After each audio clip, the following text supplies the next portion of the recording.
Welcome to the Hidden Corners, where truth and terror collide. Discover a realm where the lines between the living and the supernatural blur, as you embark on a journey to the paranormal and visit the mysterious hidden corners of your mind.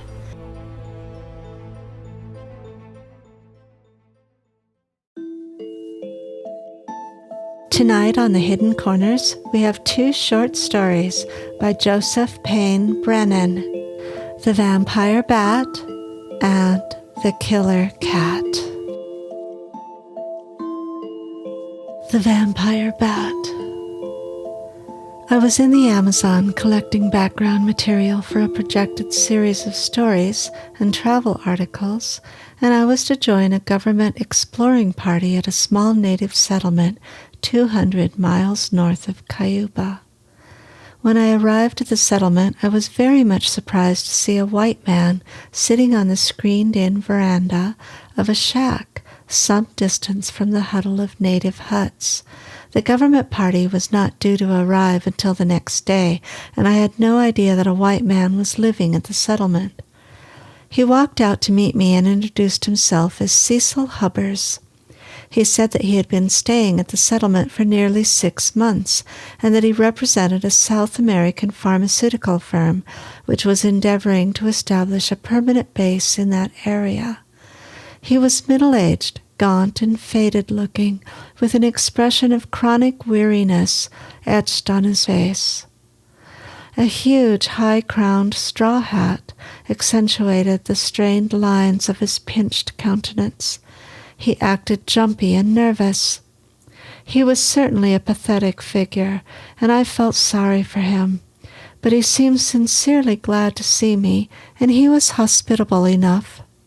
After I had washed and taken some food, I sat on the screened porch and he talked. He said that, except for the natives, he was alone for months at a time.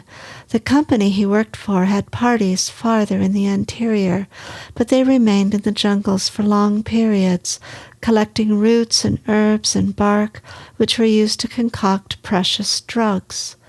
He had come down from Panama some years before with a fair grubstake, he said, but he had lost his money in a mining venture, and since then he had drifted from one poor-paying job to another. When the pharmaceutical company offered him work at the settlement, he was flat broke, and he had accepted it. His job was easy enough. He had to store and check supplies, list and pack outgoing raw materials, and recruit and pay the native guides. But it was obvious to me that there was some aspect of the job or of the locale which he detested. After he had talked for nearly an hour, I finally learned what was preying on his mind. He lived in constant fear of a vampire bat, which he said was systematically draining him of blood and life. I say bat, not bats, because he had a weird conviction that a single bat was to blame. When he first mentioned the bat, he made some effort to describe his predicament in a detached and objective manner, but it was impossible for him to do so. He became emotional, his voice grew shrill, and I thought that he was about to leap out of his chair. "If I don't find out how it's getting to me, that bat will bleed me to death," he cried. "I've already lost half of my blood, half of it, I tell you." He became so agitated at one point, I thought I might actually have to restrain him from some violent action. Finally, he calmed down a little, and I managed to change the subject. He certainly looked anemic, but I found it hard to believe that he was not exaggerating about the bat. Contrary to much popular superstition, vampire bats are not immense flapping horrors which rob their victims of quarts of blood in a single night. The vampire bat is a small creature, scarcely 2 inches long. Its capacity is obviously determined by its own dimensions. This is not to say that the vampire should be considered a gruesome but harmless pest. Although the vampire's capacity is limited, this little light-hating bat makes a circular incision in its slumbering victim's flesh with such precision and stealthy finesse that the sleeper rarely awakens. After the vampire laps up its fill of blood and flies away, blood usually continues to flow from the wound. It is this continuing flow of blood which ordinarily awakens the victim. By the time the victim becomes fully alert, however, he may have lost much more blood than the bat itself has actually absorbed. Although I knew of well-authenticated instances in which both animals and men had been seriously weakened by attacks of the vampire bat, I decided that my host's fear of being bled to death was largely groundless. I felt that he actually had been attacked by a vampire bat sometime in the past, and that the experience had proved so revolting and even terrifying, he had suffered a kind of traumatic shock. Now, the vampire bat had become an obsession, which was never out of his mind. Loss of sleep and morbid nagging fear had turned him into a physical and mental wreck. I accepted his invitation to set up my cot and mosquito net in his shack that night. Before he blew out the kerosene lantern, I witnessed a prolonged performance which was both ludicrous and disturbing. For the space of 2 hours, my host inspected the floors, walls, and ceiling of the screened shack. Inch by inch, his eyes searched every plank and every screen. He had apparently done this many times before, and although at the end of his inspection he had not found a single crack or aperture of any kind, he did not appear to be particularly relieved. Certainly, if any means of ingress originally existed, it must have long since been sealed up. I did not see how a fair-sized insect could squirm inside. But when my host finally, for the first time I believe, removed his huge straw hat, placed it on a shelf, and crawled under his mosquito net, he still wore a worried frown. I had had a tiring day, and I fell asleep soon afterwards. About 3 hours later, I was awakened by a hair-raising scream. I sat up and stared around in the blackness. My heart was pounding. I thought that a bushmaster or some other deadly kind of snake had gotten into the shack. Cecil Hubbers moaned in the nearby darkness. "The vampire!" he cried. "It's been at me again!" He began to whimper like a sick child. I felt sure that he had merely experienced a recurrent nightmare, but nevertheless I got up and lit the kerosene lantern. When I brought it out to his cot, I gasped. He was staring down at a tiny circular incision on the top of his foot where the blood was still flowing. I was more shaken by the sight of the blood trickling out of that little hole than I have been at the sight of gory accidents. I suggested that we both undertake an immediate search of the shack. If the bat was still inside, we would find it and kill it. He shook his head and moaned again. "It's no use. They can't stand light. As soon as he lit the lantern, it got out." He finally arose, bathed, and bandaged the puncture on his foot and sank back on his cot. He left the lantern lit, and he lay there with his eyes wide open. He looked so haunted and unhappy, I wished I could say something to cheer him up. But for the life of me, I couldn't think of anything that made sense. I stayed awake for a while trying to figure out how the bat had gotten in, but I had watched Hubbers inspect the interior of the closely screened building inch by inch a few hours before, and I couldn't think of a single corner or chink that he might have missed. Finally, sleep overcame me again. When I got up the next morning, my host was sitting on the veranda. He looked even worse than he had the night before. His face was ghastly, really gray and drawn, and his eyes appeared feverish. I knew without asking that he hadn't slept again after the vampire's attack. After breakfast, I suggested that he ask the pharmaceutical company to transfer him to some other locality. "I haven't enough strength left to go out in the jungle with the gathering parties," he said, "and there isn't anything else." He said nothing more. His tense agitation of the previous day appeared to be changing into a sort of fatalistic apathy. I felt seriously concerned about him, and I wished I might help, but I didn't know what I could do. The party I was to accompany arrived by mid-morning, and soon afterwards I bid Cecil Hubbers goodbye. He wished me good luck and shook hands in a perfunctory manner. At the edge of the jungle I turned around. He was slumped down in his chair on the veranda. All I could see of him was his pinched white face under the brim of his immense cone-shaped hat. He didn't bother to wave. Nearly 2 months passed before I returned to the settlement on my way back to Cayuba. I had separated from the government party several days before, and I arrived with my own Indian guides. I immediately crossed to Cecil Hubbard's shack. He was not on the veranda. I went up the 3 steps and rapped on the screen door. A short, swarthy man, who looked part Indian and part Portuguese, got up from a cot inside and came to the screen. I asked for Mr. Hubbers.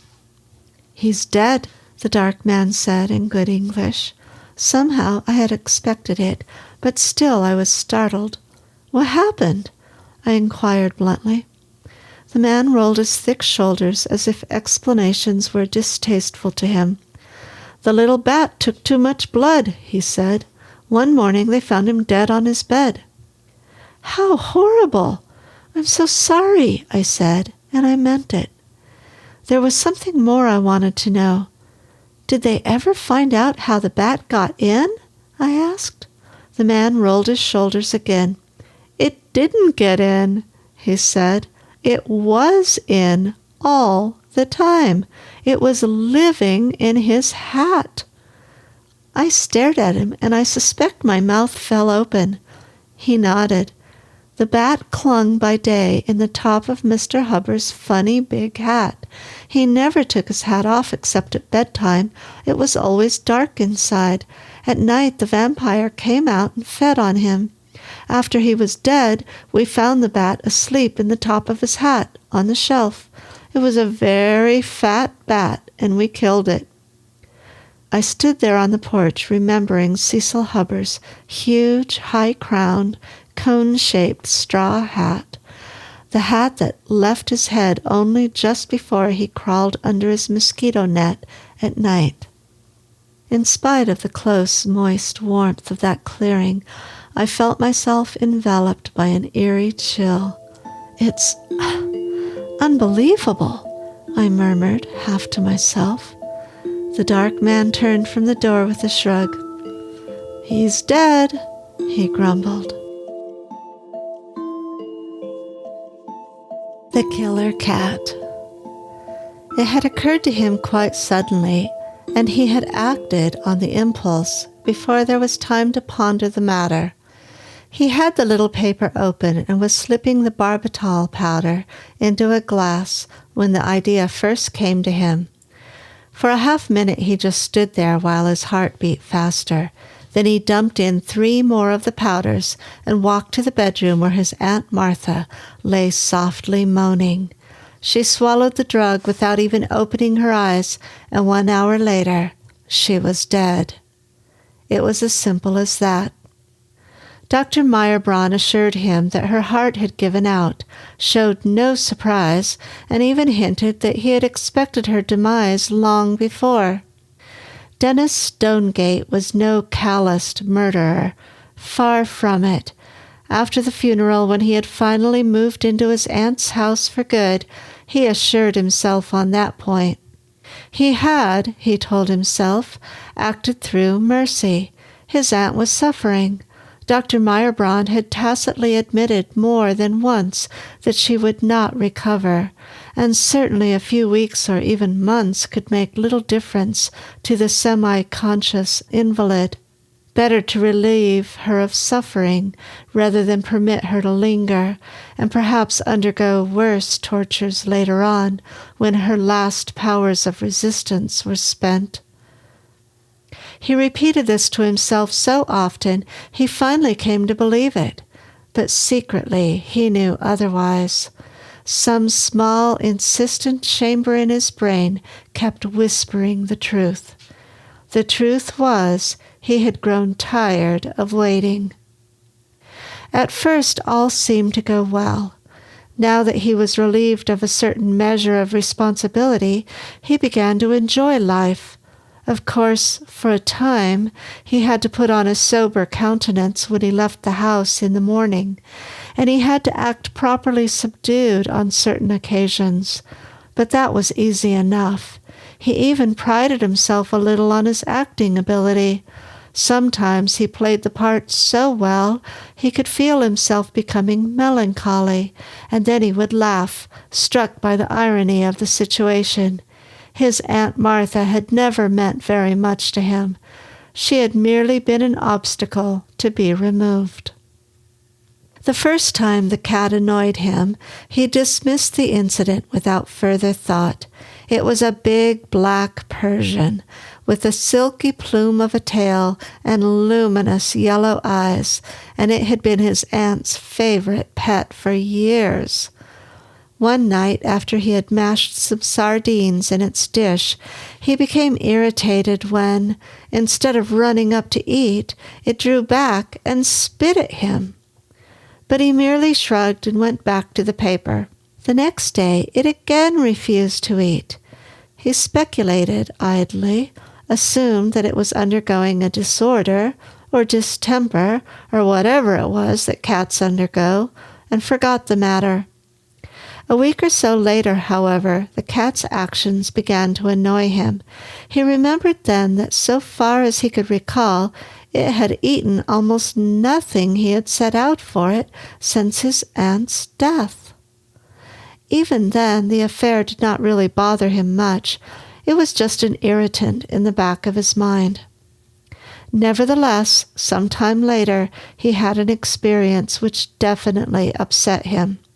There was certainly nothing very unusual about it, and he felt a little like a fool at times when he realized how he permitted the incident to prey upon him. He had gone to bed late and had had a vague but unpleasant dream. It seemed that he was lying somewhere in the darkness, unable to move, pinned down by a deadly paralysis, a smothering weight. He awoke suddenly drenched with sweat and saw two yellow eyes staring into his own. For just a moment he was on the verge of a scream. Then he remembered the cat and felt at once relieved and rather angry. The beast was lying flat on his chest and made no move until he swung his arms and swept it roughly to the floor. It sprang toward the door, turned once, and scurried down the hall. The next morning he laughed at himself. The cat had often slept on his aunt's bed and had happened to climb up on his for a cozy place to spend the night. He felt uneasy, though, when he recalled how wide awake the cat had been when he opened his eyes. For well over a week nothing further happened to upset him. The cat skulked out of sight most of the time. Then he had an experience which thoroughly frightened him, and he determined to get rid of his aunt's old pet. Again he had a dream. Again he was in darkness, and this time he was being smothered. He was rigid, unable to stir, struggling to breathe, and there was no air to be had. He awoke as before, suddenly, cold with sweat, and felt his spine tingle when he realized that something soft and black was pressed firmly against his face. He sat up violently and groped wildly for the switch. Something plopped on the floor just as the light flooded the room, and then the cat paused at the door as before, turned its yellow eyes on him, and disappeared. He sat still for some minutes while his head whirled.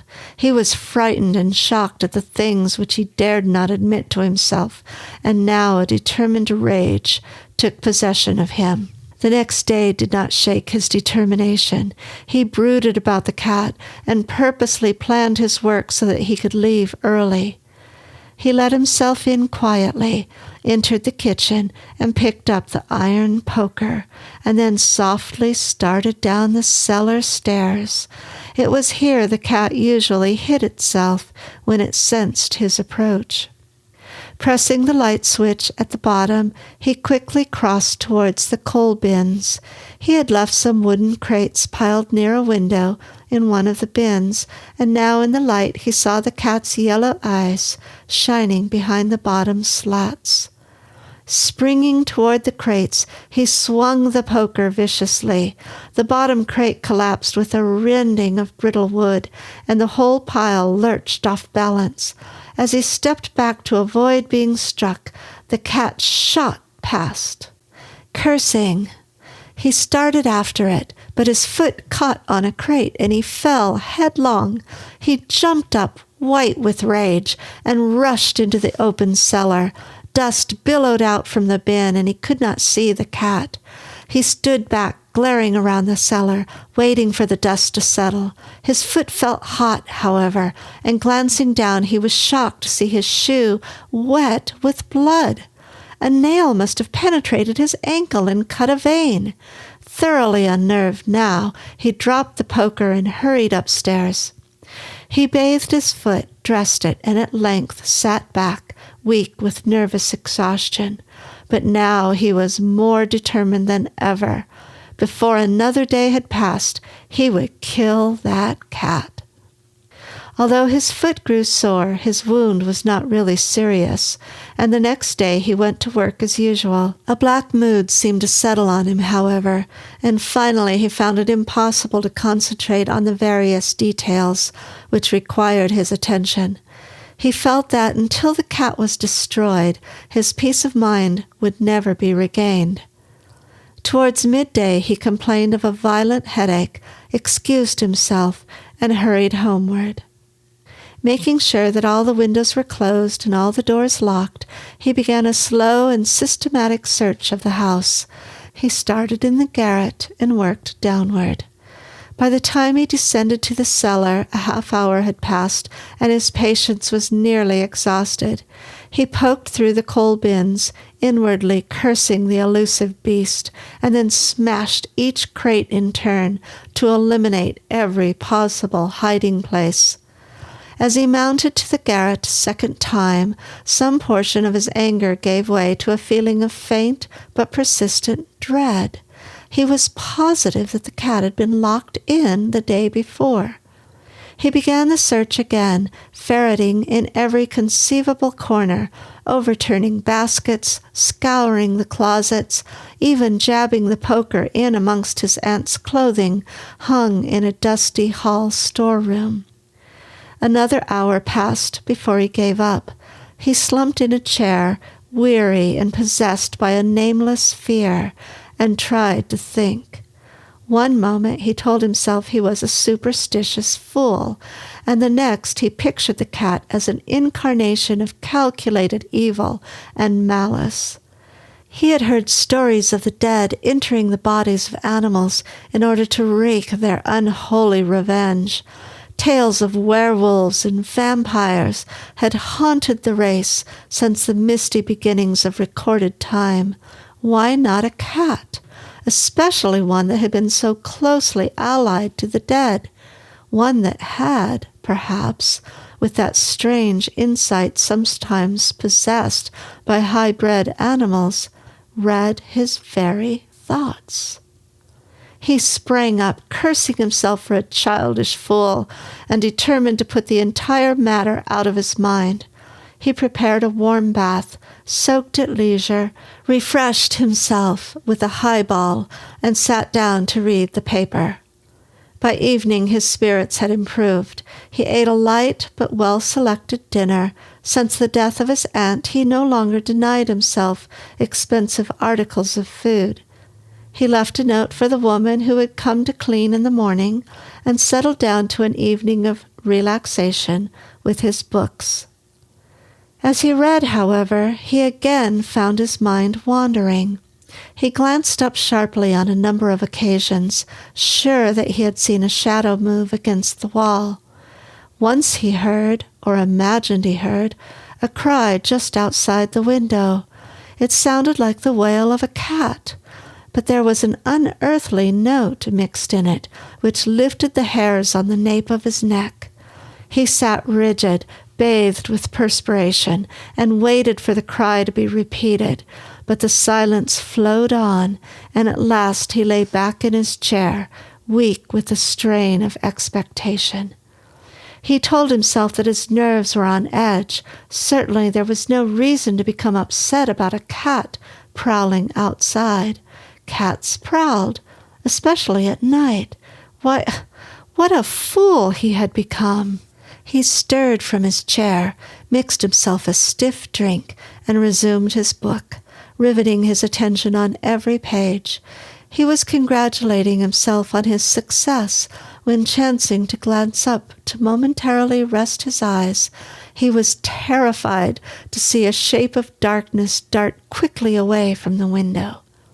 For a second he sat frozen in his chair. Then he hurled down the book, rushed to the door, and literally flung himself outside.